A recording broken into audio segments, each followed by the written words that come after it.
Bueno, acá el profesor Parise le viene a traer una nueva clase. Tema de hoy, el Imperio Carolingio. Bien, vamos a empezar con la pregunta básica obvia, que ustedes se preguntarán, ¿por qué demonios estudia el Imperio Carolingio? ¿Por qué fue tan importante para la Edad Media? Bueno, vamos a empezar explicando que hubo un tipo llamado Carlomagno, que lo que hizo fue centralizar el poder político en Europa Occidental. ¿A qué me refiero? Recordarán ustedes que tras la caída del Imperio Romano de Occidente, provocado por las invasiones bárbaras, el poder en Europa se descentraliza, se forman los reinos germánicos romanos. Ahora, Carlomagno es importante, ¿por qué? Porque fue el que volvió a unificar Europa Occidental. Aquí lo pueden ver. En verde es Europa Occidental, unificado, centralizado el poder por Carlomagno. En naranja la expansión musulmana y en violeta el Imperio Bizantino. Entonces, ¿por qué es importante y por qué es tan emblemático el imperio? Si vamos a recordar también una clase pasada, en donde la Edad Media se divide en etapas, en donde la temprana Edad Media, la alta Edad Media y la baja Edad Media. La temprana Edad Media justamente finaliza, estamos en este punto marcado ahí, finaliza con el Imperio Carolingio. Cuando cae el Imperio Carolingio se forma el feudalismo característico de la Alta Edad Media, lo que ustedes ven en la película, lo que generalmente se suele asociar con la Edad Media, ¿no? Ya vamos a llegar a ese tema, pero bueno. Lo que quiero que refrescar y que quede bien claro es este tema, ¿no? Que marca el fin de una etapa dentro de la Edad Media y el comienzo del feudalismo. Por eso es tan importante estudiarlo. Ahora, vamos a lo siguiente. Vamos a los orígenes. Perdón, sacamos los papelitos. Vamos a los orígenes del Imperio Carolingio. Bueno, como le decía recién, los francos eran uno de los pueblos germanos que ocupó Europa Occidental junto con otros, pero en la región de Francia se disputaron, se repartieron el territorio entre los francos y los burgundios. Ahora, en un momento determinado de la historia de la Edad Media, allá por el siglo VI, los francos se imponen sobre los burgundios y se van fortaleciendo estos. Ahora, los reyes eran lo que se llama los reyes holgazanes, porque no gobernaban directamente. Lo que gobernaban eran los mayordomos. ¿Quiénes eran los mayordomos? Los que tenían verdaderamente el poder.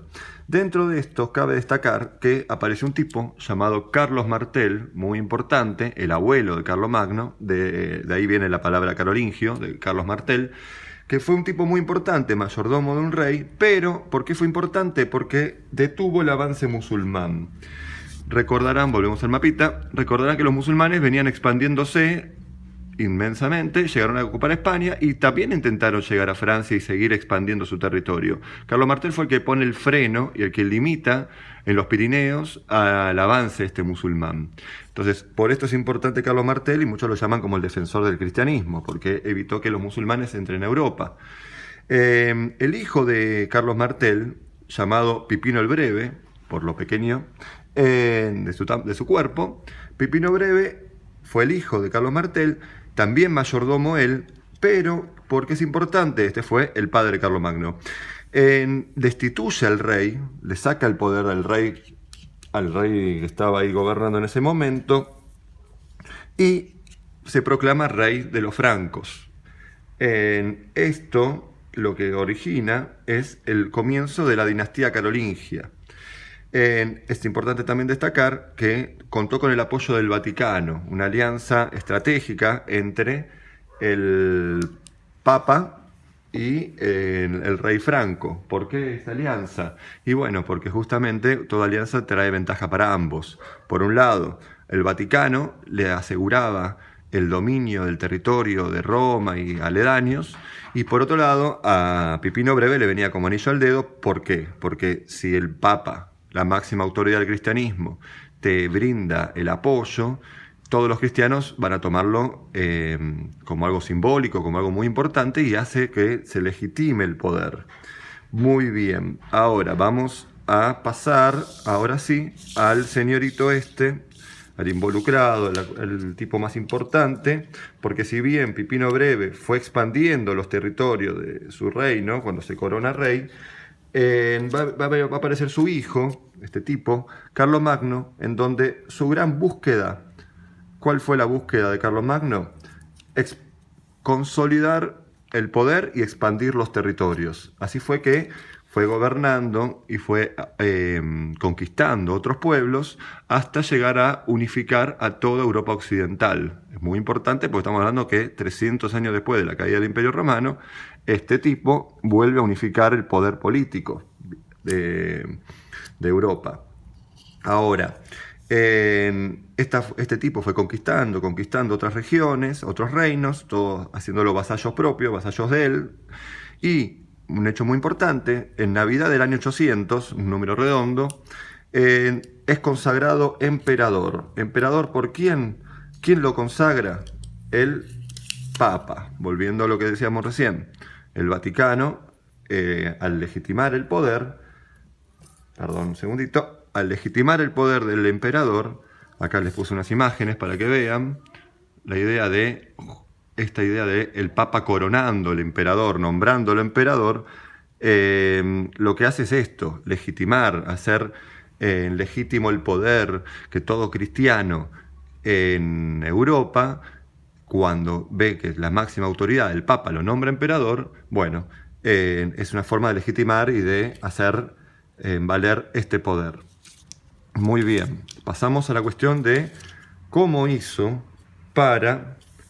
este tipo, Carlomagno, para organizar el imperio, porque no era fácil lo que tenía que hacer. La pregunta es, para que entiendan, ¿cómo haces para dominar desde un centro a toda Europa? Bueno, muy bien. El tipo que hizo, dividió el imperio en distintas regiones. Lo llamó condados, ducados, provincias, vamos a decirle, y marcas. ¿A qué me refiero con esto?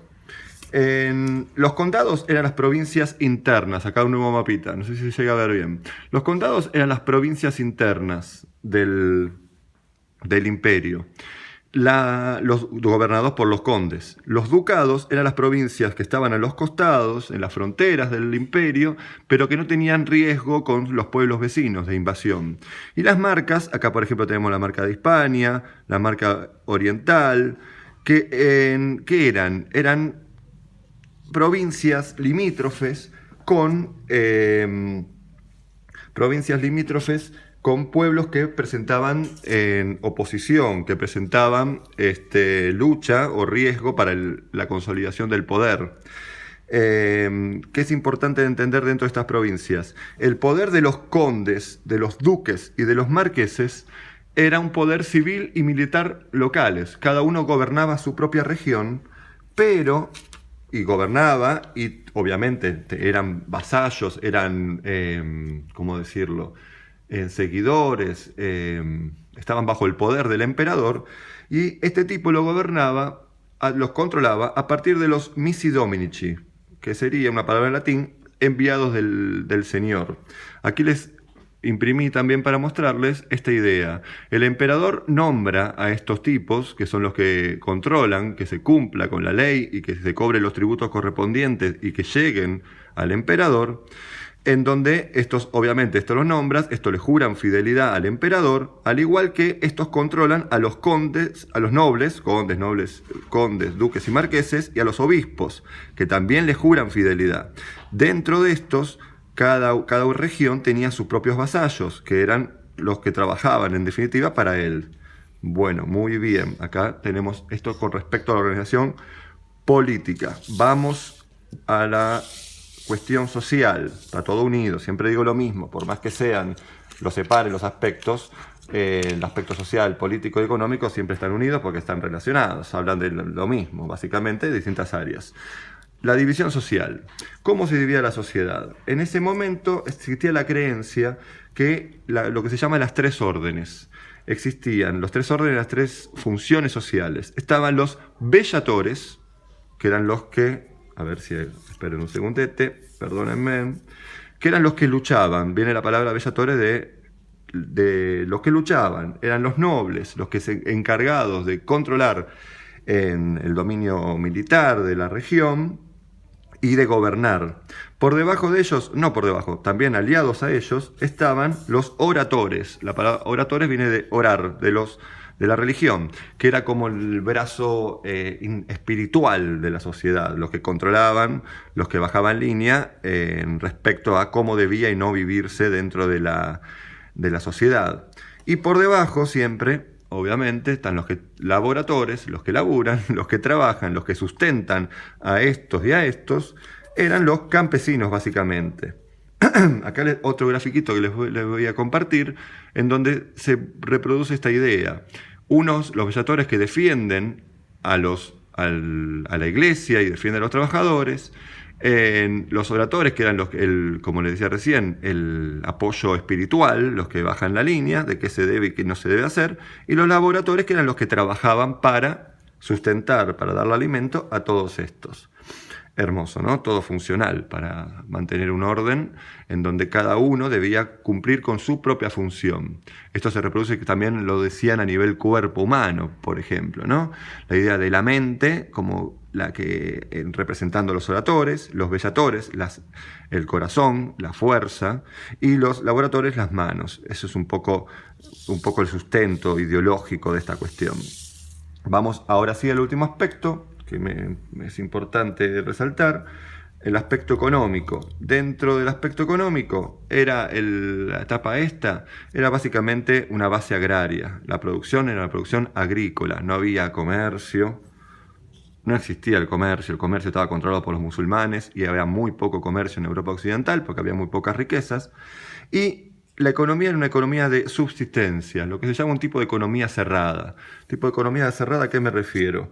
Bueno, me refiero a que cada región se abastecía a sí misma, debía producir lo propio para sobrevivir. ¿Ok? Esto es lo que quiero que entiendan con la idea de economía cerrada, en contraposición de lo que es la economía abierta, que sería una economía donde hay comercio, donde existe el comercio. Bueno, en esta etapa no lo había. Cada región era un tipo de economía de autosubsistencia.